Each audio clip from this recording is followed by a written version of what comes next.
Assalamualaikum warahmatullahi wabarakatuh. Alhamdulillah wa syukurillah ala ni'amillah. Wassalatu wassalam ala rasulillah Sayyidina Muhammad ibn Abdillah wa ala alihi wa sahbihi wa man walah amma ba'd. Terima kasih banyak kepada Ustaz sekalian pada pagi hari menjelang siang ini. Pertama kita bersyukur kepada Allah bahwasanya kita masih diberikan berbagai macam nikmat. Salawat dan salam kita sampaikan kepada junjungan Nabi Muhammad sallallahu alaihi wasallam. Sebagai informasi bahwasanya pertemuan hari ini adalah merupakan bagian dalam mendiseminasikan sosialisasi yaitu terkait budaya positif. Di dalam kita di sekolah, artinya pertemuan kita dengan murid, pertemuan kita dengan rekan guru, dan juga kita bergaul dengan atasan ataupun dengan warga sekolah, tentunya ada hal-hal yang perlu kita jaga dan perlu kita tingkatkan. Selama ini kita berhadapan dengan murid di kelas, banyak hal yang berkaitan bagaimana di kelas itu bisa terjaga kondusif, aman, nyaman, anak-anak bisa belajar dengan baik. Tentunya ada aturan-aturan, yang mana aturan itu tentu ada konsekuensi dan juga ada hal-hal yang perlu kita tegaskan supaya apa? Mereka itu hidup disiplin. Nah, tentunya ini perlu kita gali lebih jauh. Kira-kira menurut pendapat kita bersama, apakah selama ini kita sudah menegakkan aturan yang ada di dalam kelas, atau lebih banyak hukuman-hukuman yang diberikan, atau apa hal-hal yang kita bisa lakukan kepada anak murid kita? Mungkin nanti kita bisa diskusi dan juga bisa menggali informasi lebih jauh. Di sini ada beberapa pernyataan yang mungkin bisa kita jawab bersama. Yang pertama, coba kita lihat. Apakah Umi atau Ustadz setuju bila satu, pemberian hukuman dapat mendisiplinkan murid? Gimana menurut tanggapannya? Siapa yang setuju? Setuju. Kalau pemberian hukuman itu memberikan dampak positif kepada murid. Ya. Kebiasaan yang baik anak-anak duha harus tepat waktu ketika kita kan ada sesuatu ya. Ketika anak itu terlambat atau apa itu tetap harus diberikan hukuman, tetapi bukan hukuman yang hukuman yang sesungguhnya. Artinya ada hal yang harus diberikan sehingga tidak mengulangi kesalahan yang sama, keterlambatan itu contohnya. Ya. Gitu. Terima kasih. Contohnya berarti setuju. Barangkali ada yang pendapat lain. Oh, selama ini saya sering memberikan hukuman kepada anak-anak, tapi kok terus aja melanggar. Kayaknya kurang efektif, atau mungkin ada pendapat lain. Silahkan. Secara umum gimana kira-kira? Pemberian hukuman dapat mendisiplinkan murid? Ada yang nggak setuju? Setuju sih. Setuju ya. Oke. Yang kedua, pemberian hadiah meningkatkan prestasi murid. Barangkali ada yang pendapat lain. Oh, saya nggak selalu sependapat karena begini. Setuju? Ada yang memberikan apa? Kenapa setuju? Boleh. Untuk hadiah itu kan tidak berupa barang atau apapun ya, reward itu bisa dengan kata-kata, misalnya, oh kamu bagus banget hari ini, atau bagus tingkatin lagi, atau wah hebat banget, bisa seperti itu hadiah. Misalnya dalam bentuk reward apapun ya, nggak harus hadiah dalam bentuk barang ataupun apapun gitu. Jadi dengan kita memberikan reward berupa kata-kata motivasi pun itu merupakan hadiah buat mereka, sehingga mereka bisa lebih semangat lagi. Jadi apapun hal kecil, menurut saya apapun hal kecil yang anak berikan, yang anak lakukan, kalau itu positif, itu harus mendapatkan reward dari kita. Oke, Terima kasih.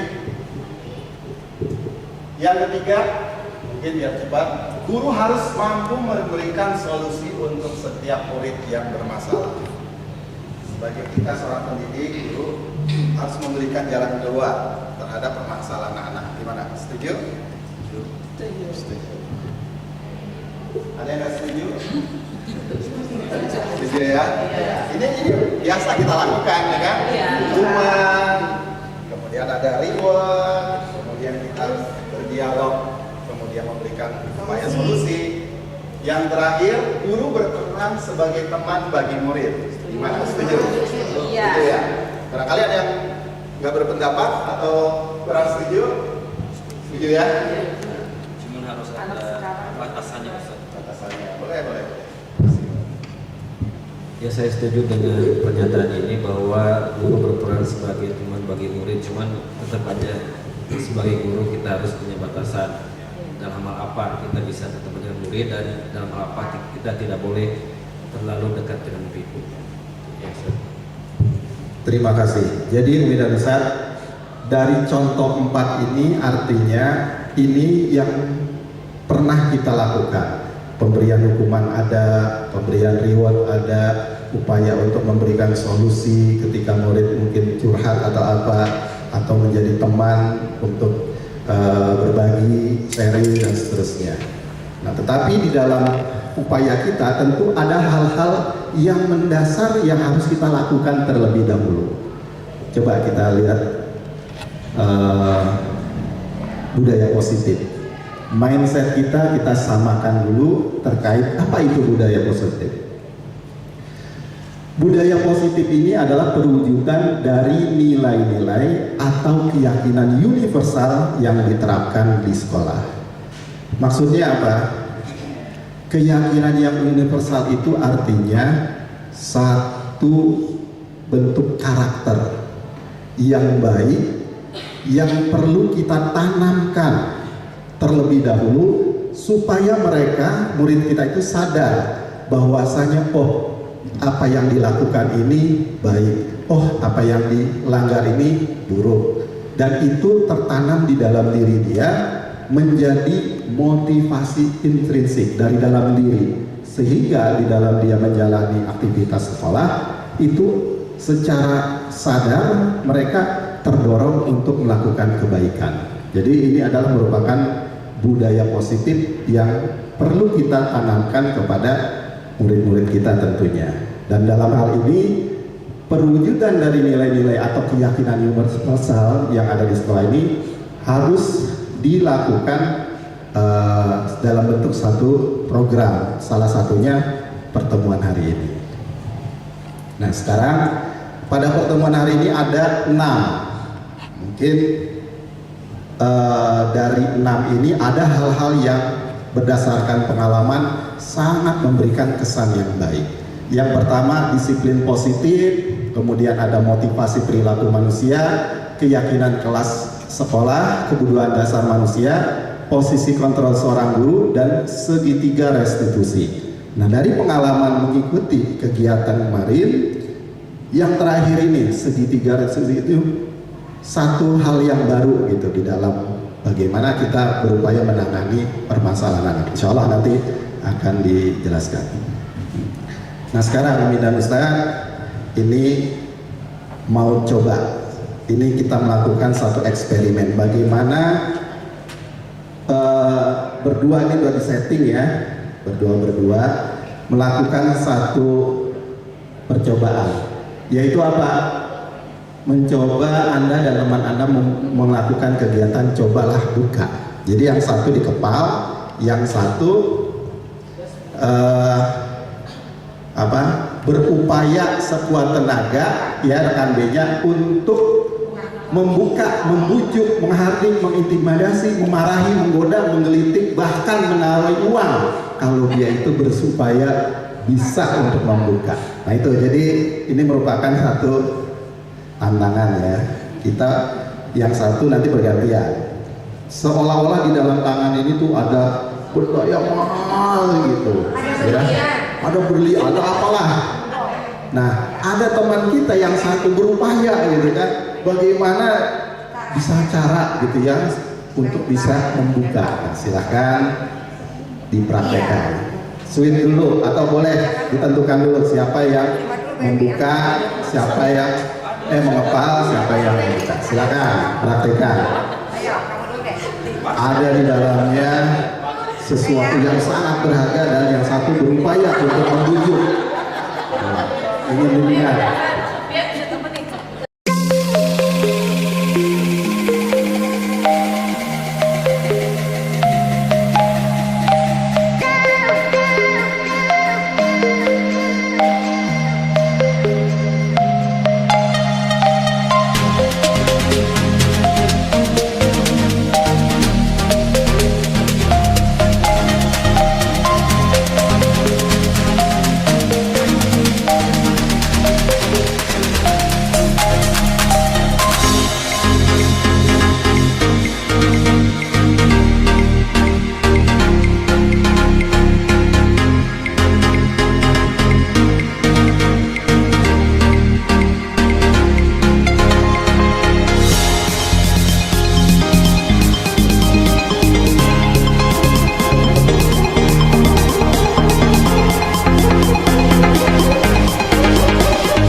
Terima kasih Umi dan Ustaz. Tepuk tangan dulu untuk kita semua.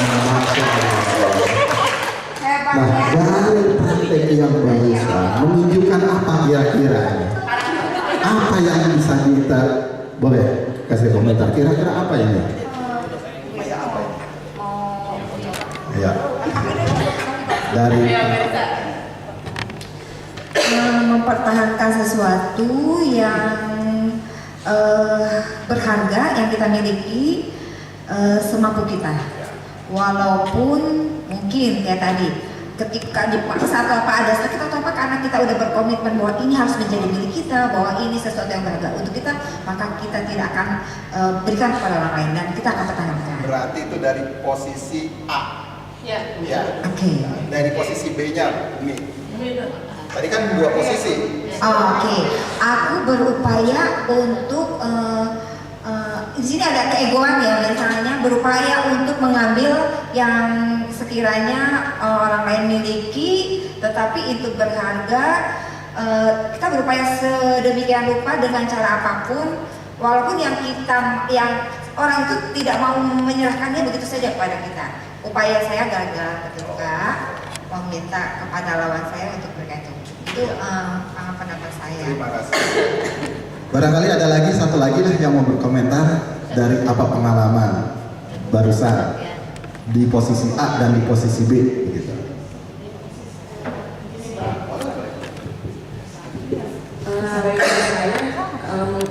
Ini yang posisi A ya. Yang posisi A ini misalnya ini digambarkan saja ketika ada anak yang mungkin malas belajar. Nah, si A ini memang satu kurang ada kurang semangat mungkin ya. Nah, si pihak B ini mungkin menekankan supaya ayo dong kamu belajar, dibujuk udah mungkin ya. Terus sampai sampai supaya dia mau mungkin ya. Nah, itu mungkin dari pihak A dan pihak B gitu, menurut saya sih. Agar lebih membawa si A ini supaya lebih mengikuti apa yang dikatakan oleh si B ini ya, termotivasi mungkin ya, supaya ada girohnya untuk semangat gitu mungkin. Baik Umi dan Ustaz, sekarang kita lihat dari dasar pengalaman yang barusan dan dikaitkan dengan teori perkembangan, namanya istilahnya teori kontrol ini, ternyata apa? Menurut Dr. William Glasser, ilusi itu apa bahasa Indonesianya? Bukan ilusi ya. Ilusi itu artinya bayangan, ya, sesuatu yang belum tentu tercapai gitu kan, hanya bayang-bayang saja. Bahwasanya guru itu bisa mengontrol murid. Oh, dengan saya ajak anak ini untuk belajar, dia mau. Oh, dengan menegaskan hukuman, dia akan berubah. Nah ternyata itu hanya sebatas ilusi, mengontrol murid. Kemudian yang kedua, ilusi apa? Bahwa semua penguatan positif itu efektif dan bermanfaat. Artinya apa? Nggak semuanya. Ya penguatan yang kita berikan, walaupun itu positif, itu efektif dan bermanfaat. Maka perlu ada hal-hal yang lain. Kemudian yang ketiga, ilusi bahwa kritik, ya tadi kan memberikan positif, mungkin dengan reward, penghargaan, ternyata juga belum efektif. Kritik, hukuman dan seterusnya, ternyata ini membuat orang merasa bersalah dan yang dapat menguatkan karakter yang ada dalam dirinya. Dan yang terakhir, bahwasanya orang dewasa itu memiliki hak untuk memaksa, itu juga ilusi. Karena nggak semua orang bisa memberikan pemaksaan kehendak kepada yang lain. Maka inilah yang perlu kita pahami, bahwasanya teori kontrol ini memang berlaku ya di dalam kehidupan, khususnya kita di dunia pendidikan. Baik Umi dan Ustaz, ini kita bisa lihat perbedaan antara stimulus respon dengan teori kontrol yang disampaikan tadi. Secara umum di stimulus respon ini kebutuhan kita semua sama, tetapi di dalam kenyataannya ternyata berbeda-beda. Maksudnya apa? Jadi setiap kita menangani murid, mungkin permasalahan itu tidak dengan satu cara, mungkin ada cara yang lain. Karena kebutuhan murid itu berbeda. Kemudian semua orang melihat hal sama, tetapi menurut teori kontrol dia punya pandangan sisi lain yang berbeda. Kemudian juga kita mencoba mengubah agar orang berpandangan sama dengan kita, berupaya untuk memberikan supaya mereka itu cara belajarnya, kemudian ujian harus bagus begitu. Tetapi orang lain belum tentu, ya. Perilaku buruk dilihat sebagai suatu kesalahan berdasarkan stimulus. Tetapi kalau teori kontrol, semua perilaku itu ada tujuannya. Anak kenapa dia nggak mau belajar? Mungkin ada tujuan tertentu. Apakah permasalahan di keluarga, atau memang kurang nyaman dengan suasana kelas, atau mungkin materi yang terlalu banyak, atau mungkin dari gurunya mungkin kurang memberikan metode atau penyampaian yang berbeda. Nah ini salah satu perilaku yang mungkin bisa dihadirkan anak-anak itu. Kemudian orang lain bisa mengontrol saya, ternyata hanya diri kita, ya, hanya Anda yang bisa mengontrol diri. Orang lain bisa, saya bisa mengontrol orang lain, ternyata enggak, Anda tidak bisa mengontrol orang lain. Dan pemaksaan pada saat rujukan gagal, maka di sini ada kolaborasi. Dan yang terakhir, cara berpikirnya yaitu kalau stimulus respon itu suatu orang harus ada yang menang, harus ada yang kalah atau mengalah, mengikuti dari apa yang disampaikan oleh orang lain. Tetapi kalau di teori kontrol, ini model berpikirnya kita sebagai pemenang, murid kita juga sebagai pemenang. Maka perlu ada sesuatu yang bagaimana kita berupaya untuk melakukan satu pendekatan yang berbeda tentunya. Nah ini sekarang pendekatan yang kita lakukan namanya disiplin positif. Apa itu disiplin positif? Ini adalah merupakan salah satu cara penerapan disiplin yang bertujuan untuk menumbuhkan kesadaran serta memberdayakan anak untuk melakukan sesuatu tanpa imbalan tadi. Dia nggak perlu ada reward, penghargaan. Kenapa? Nanti kita jelaskan. Ancaman ataupun hukuman. Nah, contohnya ini yang kita angkat di dalam nilai-nilai kebajikan universal. Sebenarnya banyak, karena kita sering beririsan dengan profil pelajar Pancasila, maka ini salah satu contohnya, yaitu bagaimana kita menumbuhkan nilai-nilai kebajikan itu, anak beriman bertakwa, berakhlak mulia, kebinekaan global, gotong royong, kreatif, nalar kritis, dan mandiri. Sebenarnya banyak. Ada yang ada 20, ada yang 18, ada yang 10. Nah ini mungkin dirangkum menjadi 6. Nah sekarang seseorang melakukan satu tindakan, apa sih sebenarnya motivasinya? Ternyata ada 3. Anak mau belajar, anak mau datang sekolah tepat waktu, anak mau sholat berjamaah, anak mau belajar, anak mau ibadah ya di sekolah. Itu ada 3. Yang pertama, kenapa anak murid datang tepat waktu ke sekolah? Oh, menghindari ketidaknyamanan atau hukuman. Kita datang, kemudian dia datang tepat waktu, coba kita tanya, kenapa kamu datang tepat waktu? Oh, takut nanti dihukum. Dan ini umumnya yang paling sering ya, anak takut kena hukuman. Yang kedua apa? Ingin mendapat imbalan atau penghargaan. Oh, kalau dia nanti belajar ataupun nanti bisa disiplin, nanti akan dapat di kelasnya itu reward sebagai murid teladan, sebagai murid berprestasi, sebagai juara umum dan seterusnya.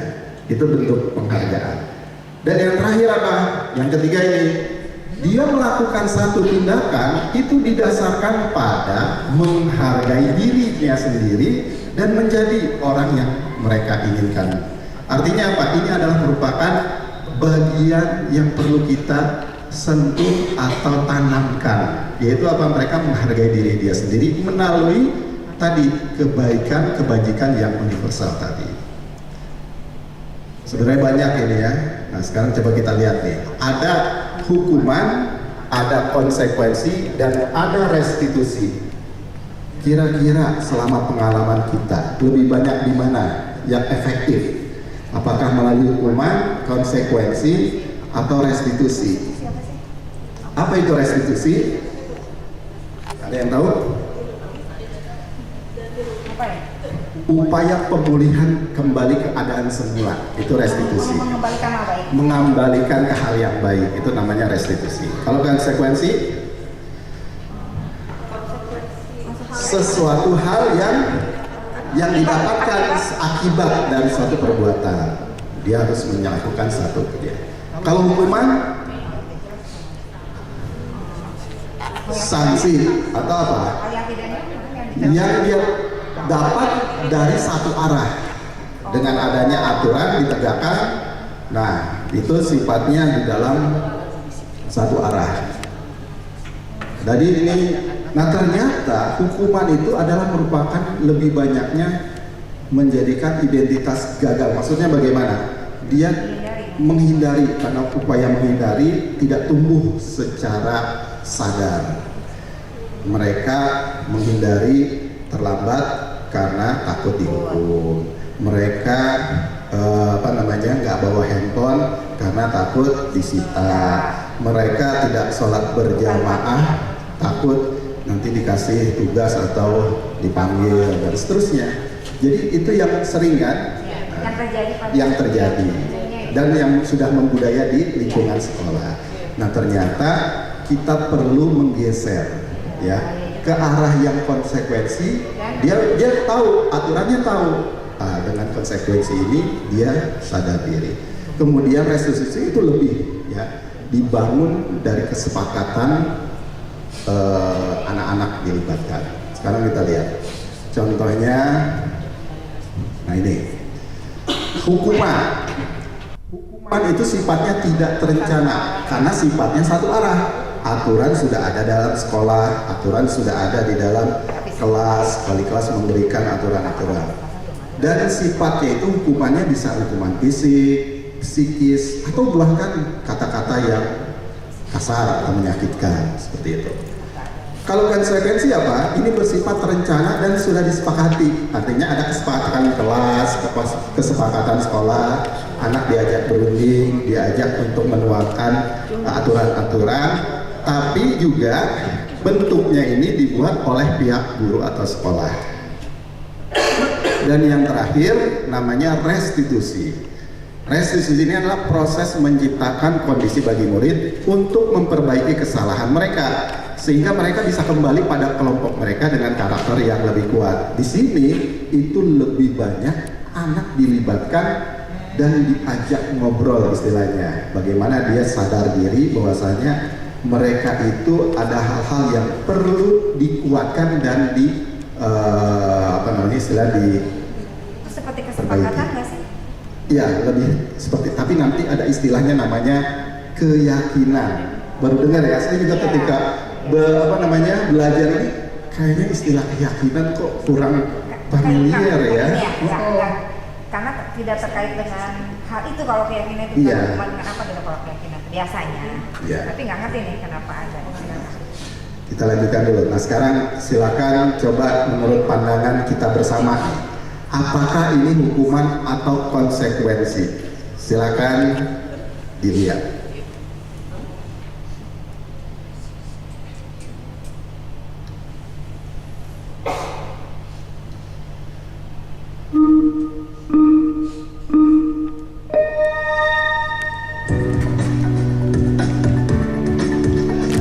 Lari mengelilingi lapangan basket 2 kali karena terlambat 10 menit untuk pelajaran PJOK. Ini hukuman atau konsekuensi? Hukuman. Yang konsekuensi. Kita lihat. Coba. Klik hukuman atau konsekuensi? Konsekuensi. Ya. Kira-kira kenapa? Karena ini materinya memang sesuai. Kecuali misalkan sesuatu yang nggak nyambung, kemudian gitu. Iya kan? Bisa kebayang ya bedanya? Yuk, sekarang kita lanjutkan. Lari mengelilingi lapangan basket 2 kali karena terlambat. Hadir. Hukuman atau konsekuensi? Iya. Lanjut.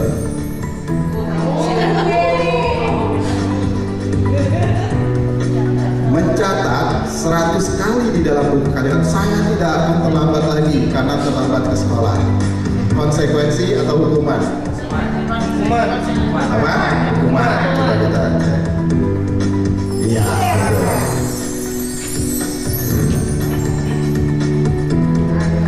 Yang keempat, 10. Murid diminta untuk push up karena tidak menggunakan masker ke sekolah. Hukuman. Ya, betul.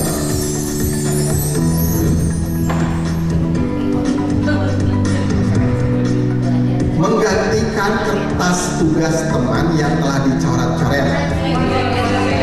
Konsekuensi. Ya, karena dia sudah melakukan satu tindakan, maka dia harus sesuai. Ya. Terlambat hadir di pembelajaran daring 15 menit dan diminta untuk tinggal 15 menit sesudah kelas usai untuk membahas ketertinggalan pembelajaran. Konsekuensi karena masih berkaitan.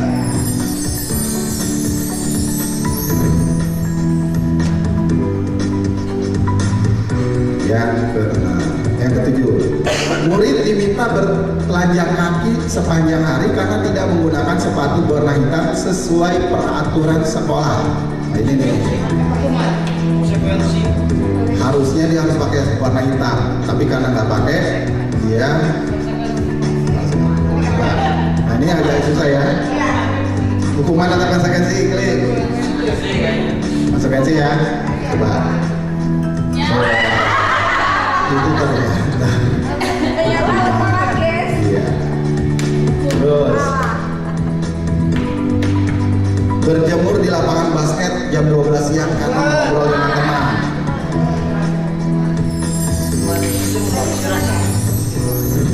Terus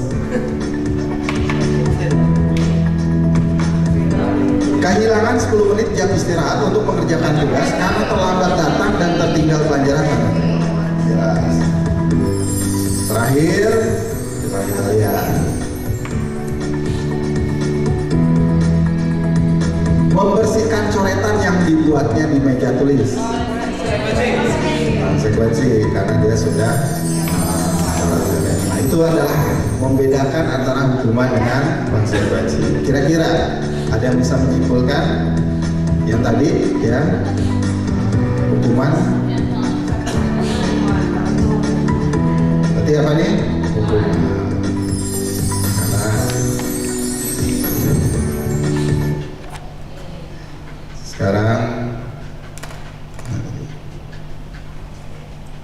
ya sekarang dari apa yang kita tampilkan tadi, dihukum oleh penghargaan. Ada hal baik juga, tetapi kalau kita lihat dari secara keseluruhan, secara komprehensif, ternyata penghargaan itu ada pengaruhnya, baik itu jangka pendek dan jangka panjang. Jangka pendek, kira-kira bagaimana?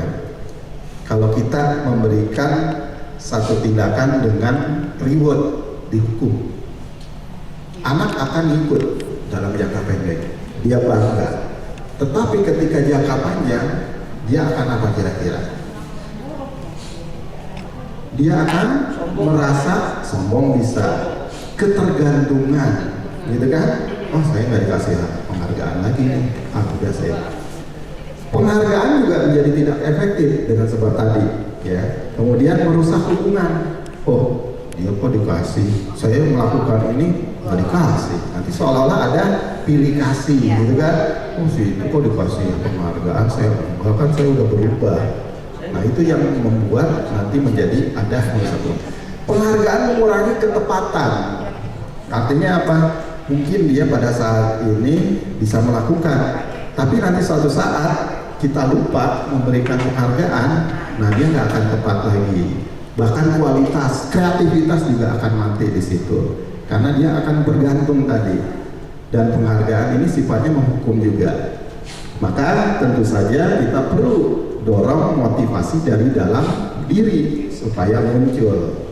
Nah, ini yang namanya keyakinan kelas. Kita sudah tahu kan peraturan kelas, ya, aturan-aturan atau kesepakatan. Tetapi kita lebih sekarang gaungkan, di dalam praktek pembelajaran di CGP ini diistilahkan keyakinan kelas. Apa bedanya keyakinan dengan peraturan kelas? Nah, sekarang ini ada contoh. Mengapa kita memiliki peraturan tentang penggunaan helm pada saat mengendarai kendaraan roda 2? Kira-kira apa? Coba, kenapa pakai helm? Nah, ada yang takut ditilang, gitu kan? Biasanya itu dulu kan? Kenapa pakai helm? Oh, takut nanti ada polisi. Mungkin pemikiran tersebut terkait usia. Usia? Iya. Semakin matang, iya. Juga semakin matang, iya. Kalau misalnya belum 17 misalnya agama, kan takut ditilang karena belum ada SIM. Tapi kalau misalnya usia yang sudah matang itu pasti lebih sadar akan peraturan atau konsekuensi ketika diambil mengambil sesuatu yang tidak baik. Misalnya kalau nggak pakai helm yang benar, nggak safe.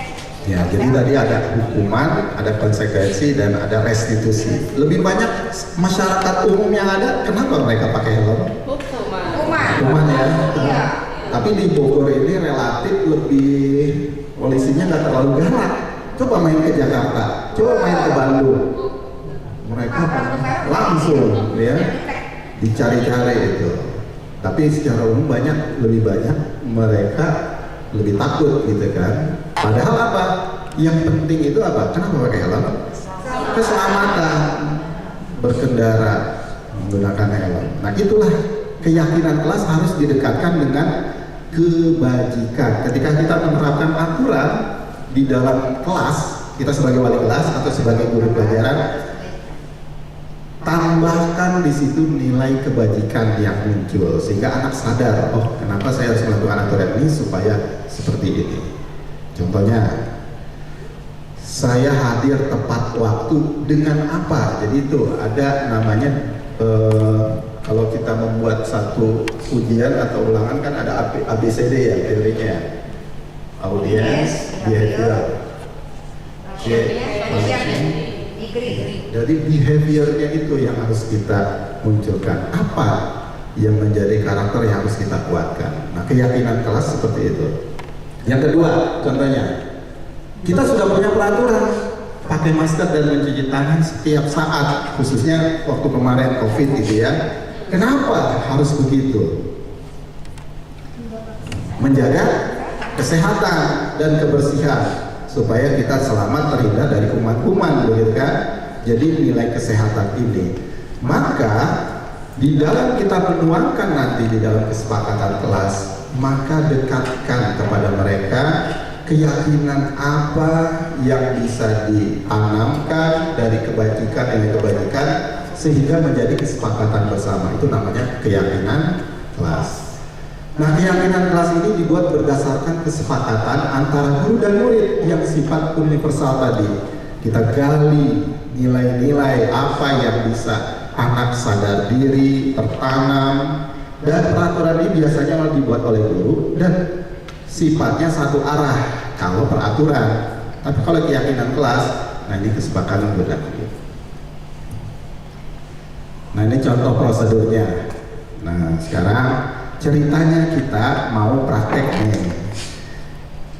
Ini sebagai murid, saya sebagai guru. Di sini coba apa saja yang harus kita lakukan. Pertama, mempersilahkan warga sekolah murid mencurahkan ide tentang peraturan yang akan disepakati. Ceritanya nih kelas apa nih? Kelas Barokah. Ya. Nggak usah banyak-banyak, satu aja tiap orang. Kesepakatan kelas, silakan tuangkan.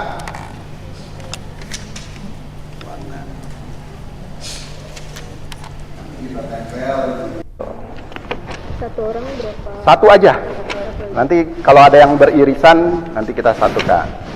Ketika ada di dalam kelas, aturan-aturan apa yang akan kita lakukan sehingga kelas jadi aman, nyaman, kemudian tertib, anak suasananya kondusif untuk belajar. Nah, satu aja.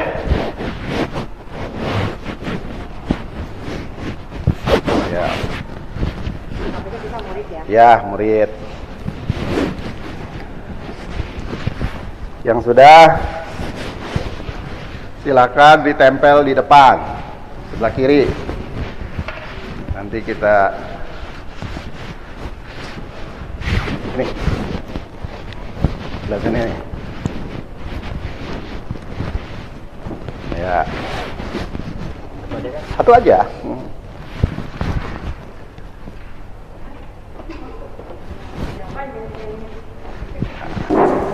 Ini kita praktek ya di dalam kesepakatan.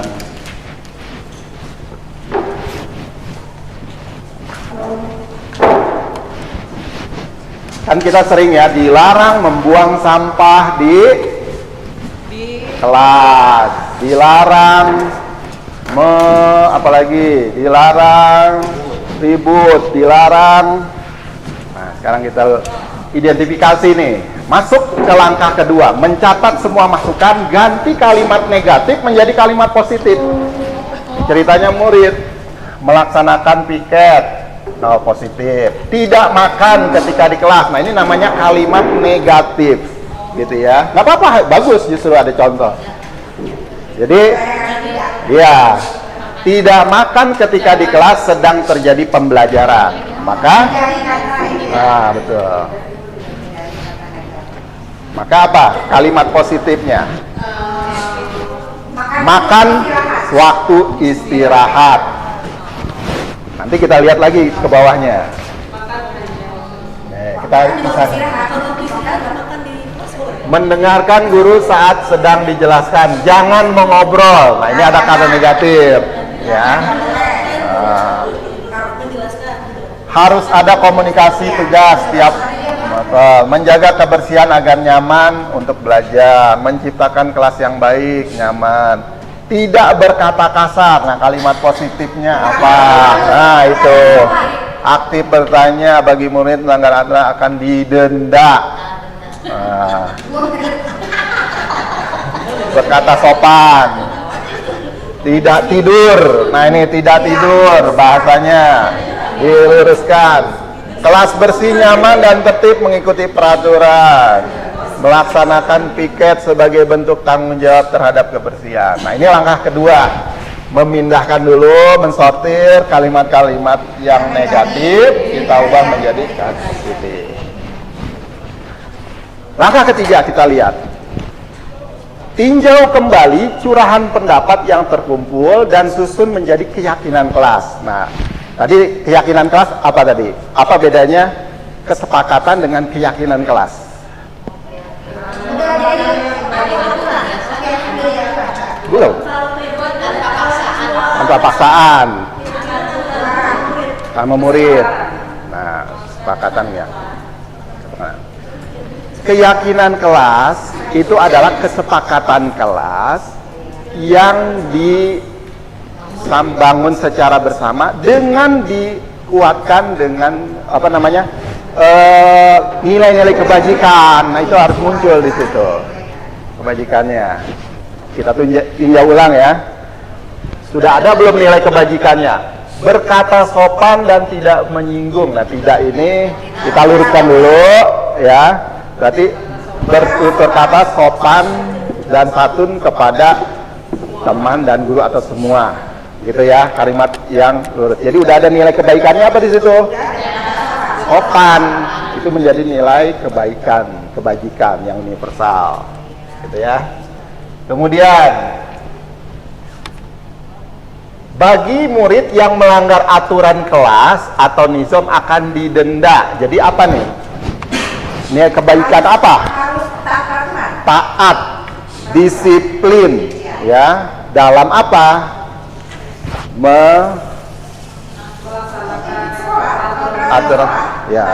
Mentaati peraturan yang sudah ditetapkan. Nah, salah. Itu menjadi kalimat itu. Apalagi aktif bertanya.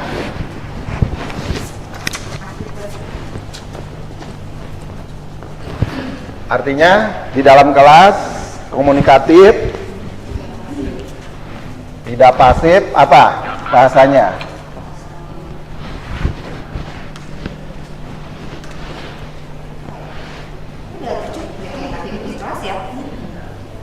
Artinya aktif bertanya baik dalam pembelajaran atau mungkin mau minta izin keluar begitu kan? Bagian atau aktif bertanya dalam pembelajaran atau ketika guru sedang memberikan penjelasan, maka tidak minta izin dulu untuk bertanya atau di dalam waktu tertentu. Itu kaitannya dengan menghargai.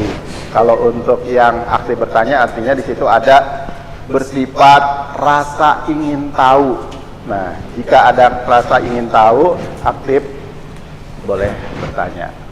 Nanti disusun kalimat positifnya apa. Ya, pokoknya nilai-nilai kebaikannya ada di situ, udah muncul. Kemudian ya, nanti sampai 3 sampai 7 keyakinan aja, nggak usah banyak-banyak. Yang penting itu bisa dijalankan. Apa? Kalau buang sampah sembarangan, jadi apa? Menjaga kebersihan supaya apa? Nyaman, ya kan?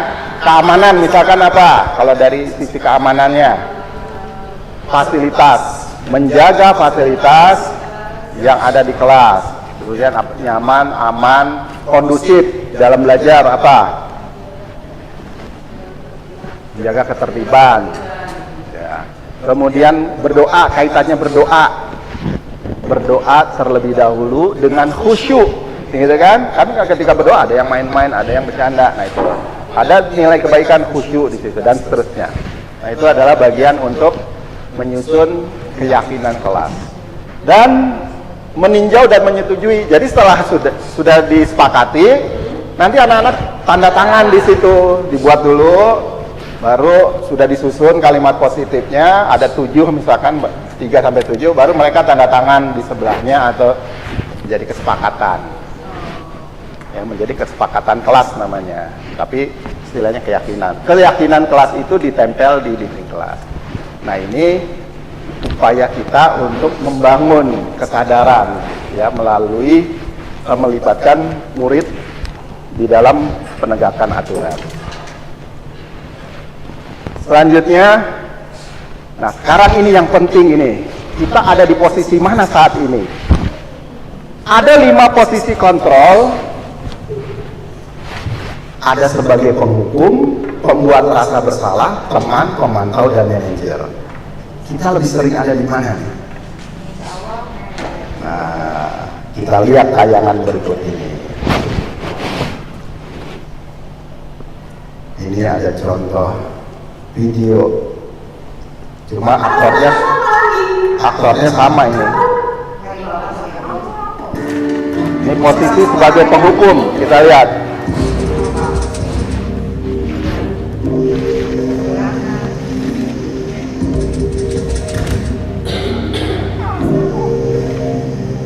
Nah, itu bahasanya udah kelihatan ya. Selalu terlambat.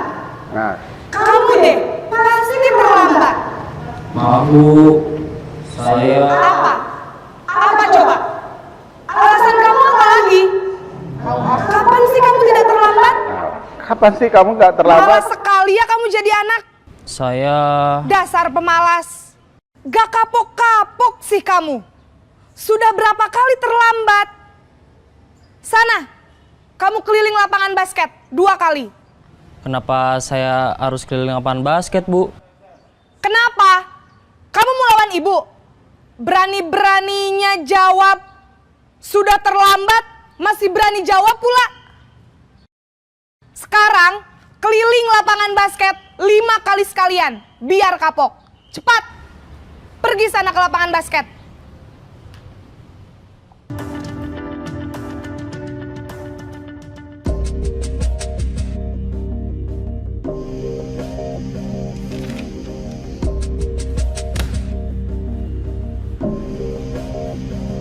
Naren!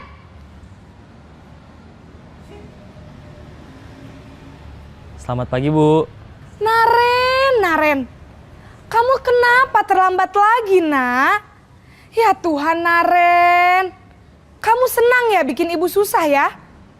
Kalau kamu terlambat lagi, nanti ibu yang ditegur bapak kepala sekolah, nak. Disangka ibu tidak bisa membina kamu. Duh, gimana ini? Maaf, Bu.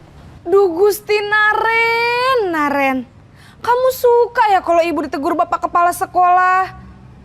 Terus, sekarang ibu harus tulis apa ini di buku absen? Ini kamu sudah sering terlambat loh. Ibu harus apa coba? Maaf, Bu. Maaf sekali. Ya sudah, lain kali jangan bikin ibu susah lagi ya nak ya. Ibu tidak akan kuat lagi kalau kamu begini terus. Bisa jantungan kalau ibu ditegur bapak kepala sekolah. Sana cepat ke kelas. Maaf ya, Bu. Maaf sekali.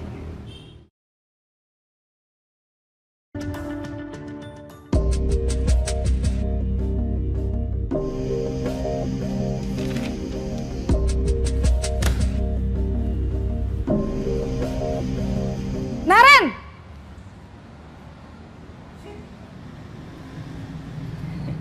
Selamat pagi, Bu. Wah, sudah jam berapa ini nak? Terlambat lagi ya sayang. Iya, Bu. Habis ibu saya lupa bangunkan saya, Bu.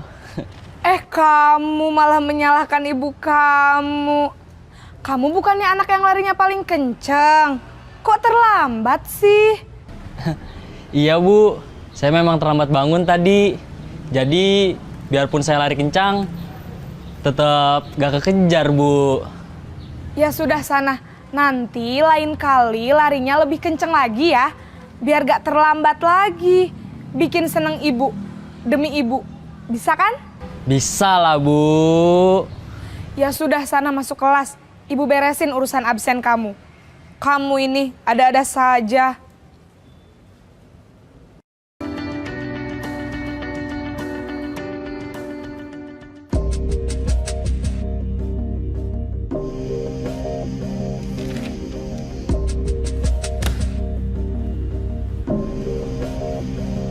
Naren!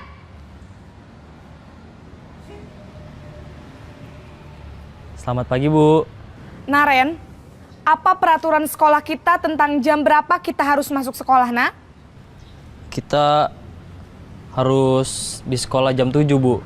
Iya, betul. Sekarang sudah jam 7.20. Naren sudah tahu konsekuensinya jika terlambat hadir. Paham, Bu. Saya harus tinggal kelas pas jam istirahat selama 20 menit. Iya, benar. Konsekuensinya demikian. Jadi nanti jam 9.30 pas istirahat, kamu harus tinggal di kelas, kerjakan tugas tambahan untuk ketertinggalan kamu, ya?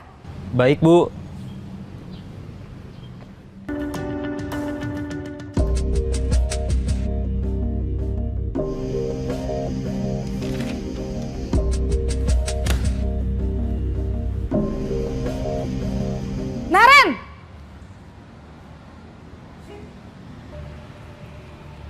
Selamat pagi, Bu.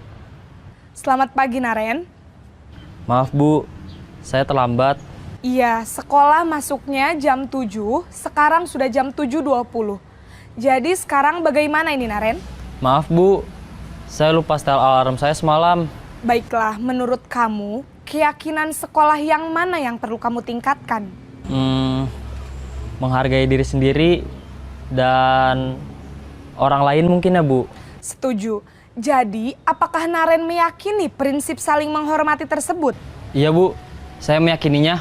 Apakah Naren bersedia memperbaiki masalah keterlambatan ini? Bersedia, Bu. Bagaimana kamu akan perbaiki masalah keterlambatan ini? Saya akan coba untuk tidak lupa menyetel alarm saya, Bu. Baik, kalau Naren lupa menyetel alarm di rumah, ada orang yang kira-kira bisa bantu mengingatkan tidak? Ada, Bu. Kakak saya, Kak Ema. Ada lagi selain Kak Ema? Selain Kak Ema, ada ibu saya. Baik, jadi yang mengingatkan Naren adalah Kak Ema dan ibu kamu ya? Kira-kira akan mulai setel alarm kapan nih, Naren? Setelah pulang sekolah, akan segera saya lakukan. Baik, jadi Naren akan setel alarm untuk bangun besok pagi dan akan diingatkan oleh kakak dan ibunda Naren ya. Ada lagi yang mungkin perlu dilakukan, Naren? Agar tidak terlambat bangun lagi. Tidak ada, Bu. Baik, Naren. Terima kasih untuk kerjasama kamu. Sekarang kamu perlu kembali ke kelas untuk belajar. Baik, Bu. Terima kasih. Ini contoh dari 5 posisi. Yang pertama apa tadi? Penghukum. Yang kedua, masa bersalah. 3, sebagai teman. Keempat, pemantau monitor. Yang 5, manajer. Nah, kira-kira dari semua yang ada, yang bagus yang mana? Manajer. Jika ada kondisinya. Kalau anak-anak secara umum mereka sadar diri dan biasanya memang anak-anak yang bisa diatur seperti itu ya. Ya, kita tawarkan mereka, kok hari ini kamu nggak biasanya gitu kan. Kemudian ditanyain lagi kenapa alasannya, sampai dia itu mengungkapkan permasalahan dan solusi yang ada dikaitkan dengan apa tadi? Keyakinan sekolah atau peraturan sekolah. Kalau keyakinan tadi udah disinggung kan, jadi sudah diangkat nilai kebaikan dan anak memberikan solusi. Nanti tinggal dilihat perkembangannya. Nah sekarang kalau anak-anak yang sudah menjadi budaya bagi mereka terlambat terus, nah seperti itu kira-kira cocok nggak dengan posisi? Nggak bisa ya. Nah, jadi harus disesuaikan. Atau anak yang dia kalau tadi karakternya kuat ya, ada anak yang disinggung sedikit aja, udah malah dia nggak mau. Bahkan dengan posisi manajer aja nggak bisa ngungkapin. Nah seperti itu. Nah harus bagaimana penanganannya?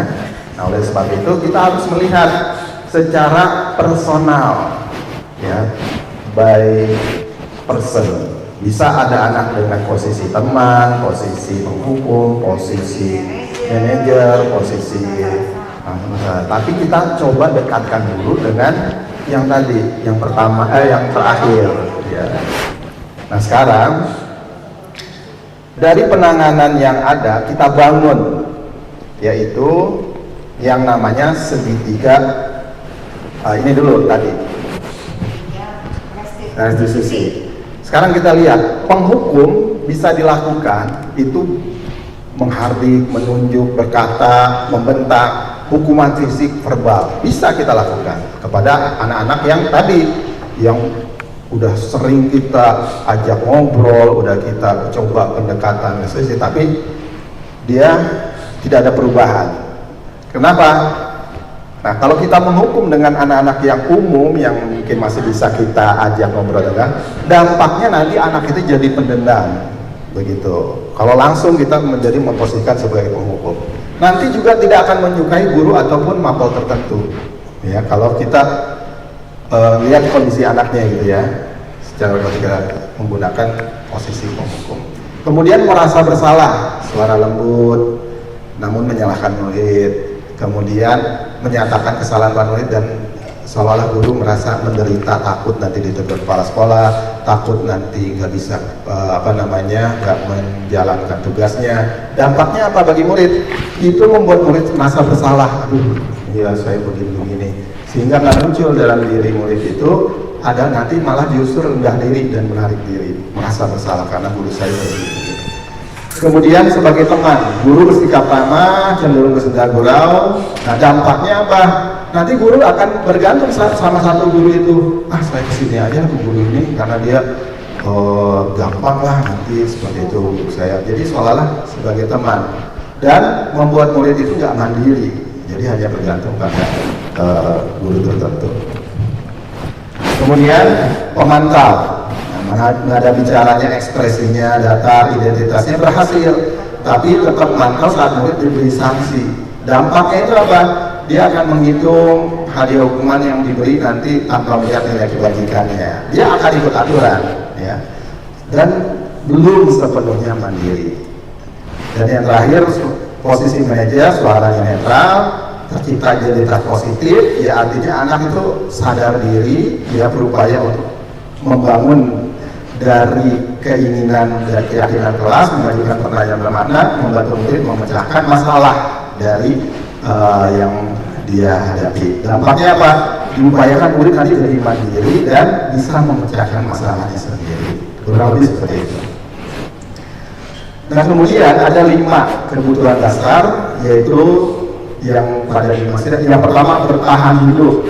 Ini itu semua ya, yang namanya manusia pasti kan ingin makan, sandang, apalagi sandang, pangan, papan, dan kebutuhan berkembang biak lah, bagian bertahan hidup. Kemudian kasih sayang dan rasa diterima, ini bagian dari psikisnya. Dia pasti ingin di dalam lingkungan kelasnya ada orang yang menyayangi dan diterima sebagai anggota kelas.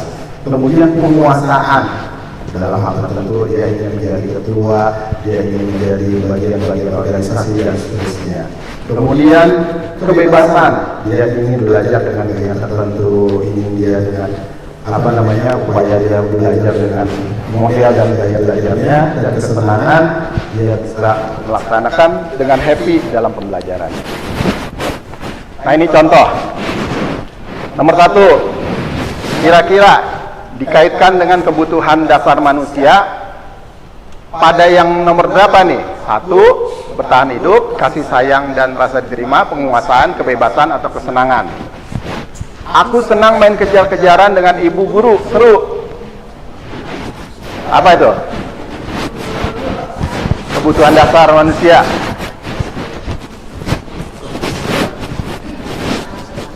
Kan ada tuh anak-anak, ya. Anak SD terutama, saya pengen senangan ya, rasa senang ya. Ibu kejar aku karena ibu guru sayang aku. Nah, apa ini? Rasa kasih sayang dan terima. Aku hebat kan, bisa bikin ibu guru kejar aku. Penguasaan, aku hebat.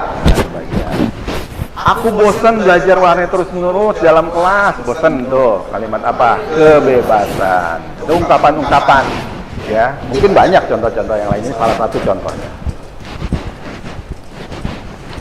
Yang terakhir dalam kaitannya ya ini dunia yang berkualitas. Nah, dari pengalaman-pengalaman kita semua, coba kita istilahnya merefleksi nih, bagian refleksi. Siapa orang yang paling penting dalam hidup Anda? Siapa tuh? Silakan direnungkan. Yang kedua, nilai kebajikan apa yang terpenting dalam hidup Anda? 3, kalau Anda menjadi orang yang ideal, karakter atau sifat apa yang paling Anda inginkan pada diri Anda dari sifat-sifat kebajikan? Kemudian, apa pencapaian Anda saat Anda merasa bangga gitu? Sebutkan dari nilai kebajikan tersebut. Kemudian apa pekerjaan ideal bagi Anda? Kemudian ceritakan bagian perjalanan hidup Anda di mana Anda merasa itulah puncak hidup Anda.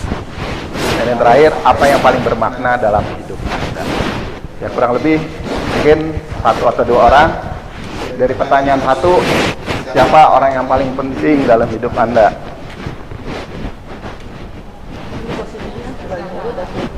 sebagai individu masing-masing gitu kan ceritanya ini. Keluarga, kenapa keluarga? Boleh kasih pandangan, nggak apa-apa, pandangan aja. Kenapa keluarga?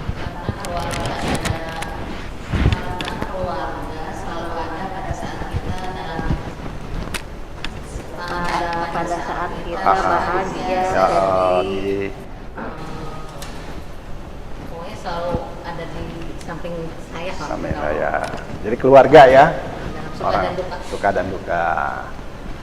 Kira-kira yang kedua, nilai kebajikan apa yang terpenting dalam hidup Anda? Ada yang mau bertambah? Apa nilai kebajikannya? Kan banyak tuh nilai kebajikan. Jujur, amanah, menolong, apalagi berbagi. Apa yang terpenting dalam hidup Anda? Kejujuran, bisa berbagi, apalagi saling menghargai. Banyak banget. Apalagi menghormati, apalagi keikhlasan. Ayo ngasih aja tiap orang satu. Empati, apalagi udah masuk, apalagi keberkahan loh, apalagi pokoknya diungkapin aja. 3, kalau Anda jadi orang yang ideal, karakter, sifat apa yang paling Anda inginkan pada diri Anda dari sifat-sifat tadi? Yang paling gitu. Ikhlas, boleh. Tiap orang beda-beda, boleh kan? Jujur. Betapa banyak di Indonesia dan dunia orang pintar, tapi orang jujur sedikit, gitu tuh. Apalagi berani, banyak orang yang pintar, jujur, tapi nggak berani, sehingga tidak bersuara. Iya. Terus, nah sampai saat ini, apa yang Anda banggakan pada pencapaian ini? Sudah sampai mana? Belum ya? Ya, tapi kan ada yang disyukuri kan? Ya, kita harus bersyukur loh. Saat ini saya alhamdulillah ditakdirkan ngajar di kelas ini gitu kan. Dan saya sudah menggiring anak-anak, memposisikan diri mereka bisa bertemu dengan wali kelas, dengan guru, dan saya berupaya menjadi guru yang terbaik di kelas tersebut. Ya itu bagian dari pencapaian gitu yang pekerjaan ideal apa? Wah, yang benar nih. Benar nih, guru. Atau guru jejadian. Guru dan pengusaha, apalagi bener ya. Perit. Ini cita-cita dari kecil. Luar biasa itu kan. Ya, artinya profesi yang terbaik, dan insya Allah kata Rasulullah yang posisi yang paling mulia itu guru dan murid. Gitu. Ceritakan dong perjalanan hidup Anda. Nggak usah lah, terlalu panjang ya. Terlalu panjang. Nah, apa yang bermakna dalam hidup Anda? Tiap orang beda-beda nih. Oh, setelah saya begini, itu akan bermakna. Bermakna ketika apa? Saya bisa melewati masalah dengan iya, bermakna dalam hidup. Banyak mendapatkan pengalaman, mendapatkan pelajaran, Masya Allah, dan terlewati dengan baik. Tuh bermakna tuh. Punya masalah, tiba-tiba ada solusi, kemudian ya menjadi itu tiap orang beda-beda ya, beda-beda. Ada yang mau bermakna gimana ketika bermanfaat, bermanfaat dan bermotivasi murid, dia bisa berubah. Bersyukur. Yang tadinya nggak suka ya, nah, iya, Masya Allah. Ya banyaklah. Oke, terima kasih nih. Nah sekarang yang terakhir, ini namanya segitiga revisi. Ini baru ini, saya juga baru mencoba. Ya, ini adalah merupakan satu model bagaimana kita menangani anak dengan segitiga restitusi. Tadi yang posisi manajer, ada 3 tahapan. Yang pertama apa? Kita validasi dulu. Yang pertama itu yang bawah, menstabilkan identitas. Ketika anak datang terlambat, tanya dulu. Nah, pasti tiap orang pasti punya kesalahan gitu kan. Artinya apa? Itu pembuka dulu, anak jangan down dulu mentalnya. Sebab kalau misalkan kita langsung datang, kenapa terlambat, jam berapa nih, itu udah down dulu. Itu kalimat pembuka istilahnya, menstabilkan anak mau mengkomunikasikan kenapa dia terlambat. Karena mungkin bisa jadi dia sebenarnya nggak terlambat, karena mungkin memang saat itu macet gitu. Biasanya enggak. Kalau alasannya sama gitu. Nah, kan kecuali kalau orangnya ini sering gitu kan. Nah, itu nanti dengan hal yang lain. Karena enggak dengan segitiga restitusi ini kita menangani anak, ya. Kalau anak yang udah kebiasaan nggak bisa dengan cara ini. Tapi kalau kita pendekatan awal dengan bahasa yang tadi, menanyakan dulu itu tadi dengan bahasa yang bisa masuk dengan menanyakan, oh tiap orang pasti punya kesalahan nih. Yang untuk apa? Menstabilkan dulu identitas sehingga dia mau mengungkapkan. Kamu bukan satu-satunya yang pernah melakukan ini. Jadi membesarkan dulu hati anak. Karena kadang-kadang anak khawatir mentalnya langsung mental block. Karena wah ini pasti kesinggung atau gimana. Yang kedua, validasi kebutuhan.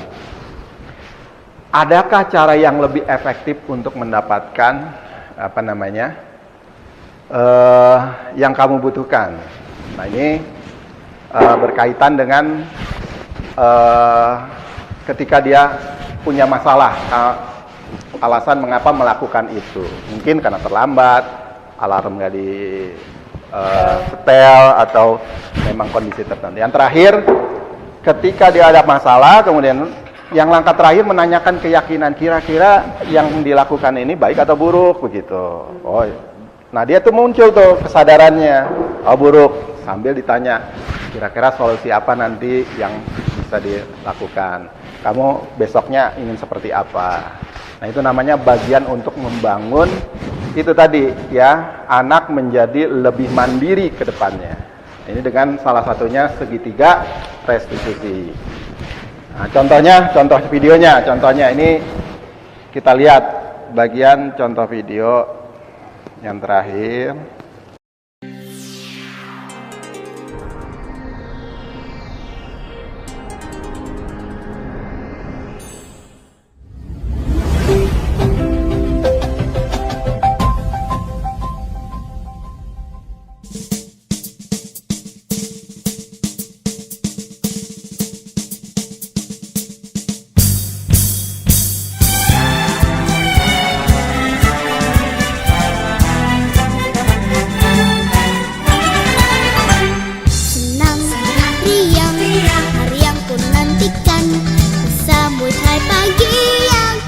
Assalamualaikum.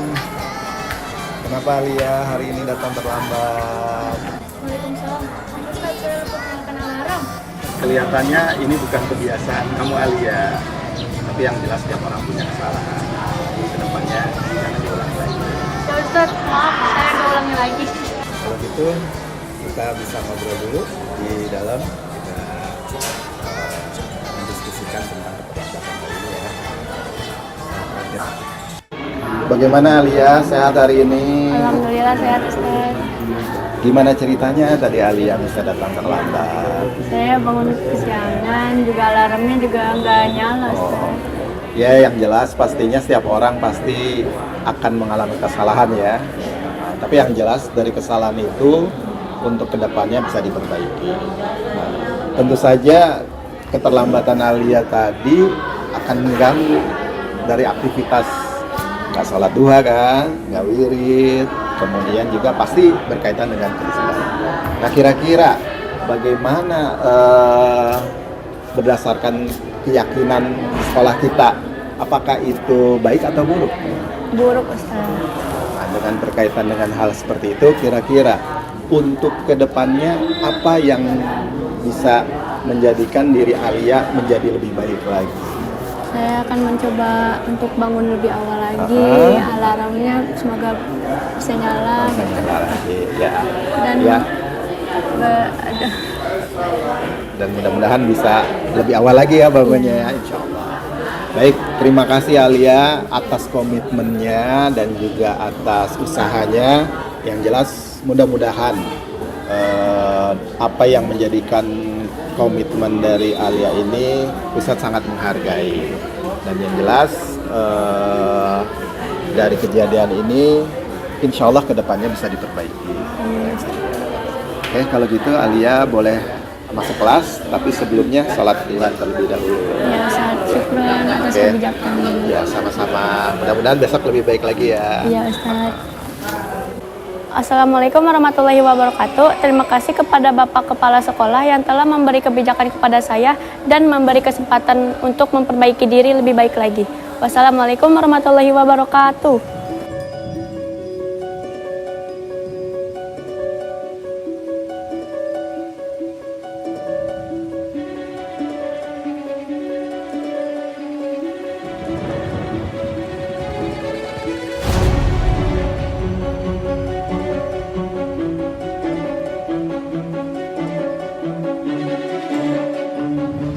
Nih, bangun. Kenapa? Hah? Ngantuk, Ustaz. Ngantuk? Oh, kemarin malam saya habis begadang mengerjakan tugas, Ustaz. Udah, nanti ambil wudhu, habis itu nanti ke ruangan Ustadz ya. Ya, Ustaz. Saya akan ambil wudhu lalu ke ruangan kelas. Tunggu. Gimana Azmi hari ini, sehat? Alhamdulillah, Ustaz. Tadi Ustadz lihat sekilas pas datang ke kelas, kelihatannya Azmi capek sekali, ya. Ya, Ustaz.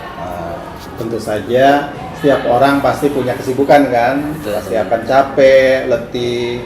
Tapi dalam kondisi seperti itu tentu saja itu akan mengganggu fokus dan juga akan mengganggu perhatian dalam halnya pelajaran. Kira-kira berdasarkan keyakinan kelas itu sesuatu hal yang baik atau bukan ya? Kalau menurut keyakinan kelas itu hal yang buruk, Ustaz. Mengganggu teman-teman di kelas. Nah, kira-kira berdasarkan keyakinan Azmi nih, bagaimana Azmi melihat kejadian yang tadi terhadap pentingnya menjaga tetap terjaga dan fokus ketika di dalam belajar? Menurut keyakinan saya itu sangat penting menjaga diri agar tetap fokus dalam pembelajaran, agar saya sendiri tidak tertinggal materi dan dapat mengikuti pelajaran yang sedang saya pelajari. Nah, itu alhamdulillah. Artinya apa? Artinya Azmi menyadari dan meyakini dari komitmen yang ada, Ustaz sangat menghargai sekali. Nah, kira-kira nih sekarang untuk kedepannya apa langkah-langkahnya Azmi supaya tidak terjadi lagi kejadian yang tadi? Langkah-langkah yang saya akan lakukan ialah, Ustaz, saya akan mengerjakan tugas yang diberikan oleh guru lebih cepat saya kerjakan, dan saya tidur akan lebih cepat agar ketika sekolah saya tidak mengantuk lagi, dan apabila saya masih mengantuk saya akan meminta izin kepada pengajar untuk izin mencuci muka agar lebih segar lagi. Alhamdulillah. Nah, bagus Azmi. Artinya apa? Artinya Azmi sudah mulai sadar dan berupaya untuk memperkaya diri. Ya, mudah-mudahan kedepannya lebih baik lagi ya. Ya, Ustaz. Amin. Kalau gitu, ya udah, Azmi boleh kembali ke kelas. Ya, Ustaz. Ya, setelah itu komitmen dan apa yang tadi sudah disampaikan, mudah-mudahan kedepannya lebih bagus lagi. Ya. Oke? Ya. Oke. Assalamualaikum warahmatullahi wabarakatuh. Terima kasih kepada Kepala Sekolah SMP Insan Kamil Bogor yang telah memberikan saya arahan terhadap kejadian saya tidur di kelas. Semoga kedepannya saya bisa jadi lebih baik lagi dan dapat membanggakan orang tua saya. Terima kasih. Wassalamualaikum warahmatullahi wabarakatuh. Pendekatan segitiga restitusi tadi. Yang pertama apa langkahnya? Yang pertama menstabilkan dulu identitas. Dari identitas gagal, maksudnya gimana? Dia ngeblok, mental block gitu ya, menjadi identitas sukses. Dia mau mengungkapkan kesalahan dia. Yang kedua, validasi kebutuhan. Apa permasalahan sebenarnya sih? Sebenarnya kenapa dia ngantuk, kenapa dia terlambat? Diungkapkan dulu sama anaknya gitu. Oh, ternyata ada masalah ini. Yang ketiga, menanyakan keyakinan. Itu keyakinan sekolah kita gimana? Keyakinan kelas kita gimana? Baik atau buruk, benar atau salah gitu kan?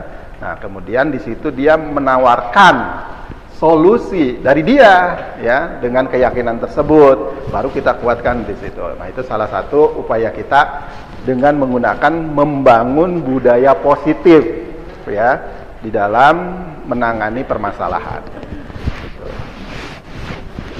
Nah, Baik, Umi dan Ustadz, ini adalah yang terakhir sudah disampaikan contoh tadi, dan alhamdulillah terima kasih atas kehadirannya.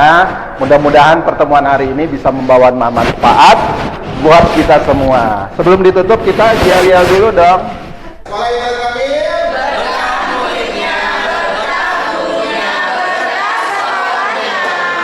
Banyak buat kita semua tuh. Alhamdulillah. Assalamualaikum warahmatullahi wabarakatuh. Assalamualaikum warahmatullahi wabarakatuh. Saya Lukman Hakim, guru SMP Insan Kamil mata pelajaran Bahasa Indonesia.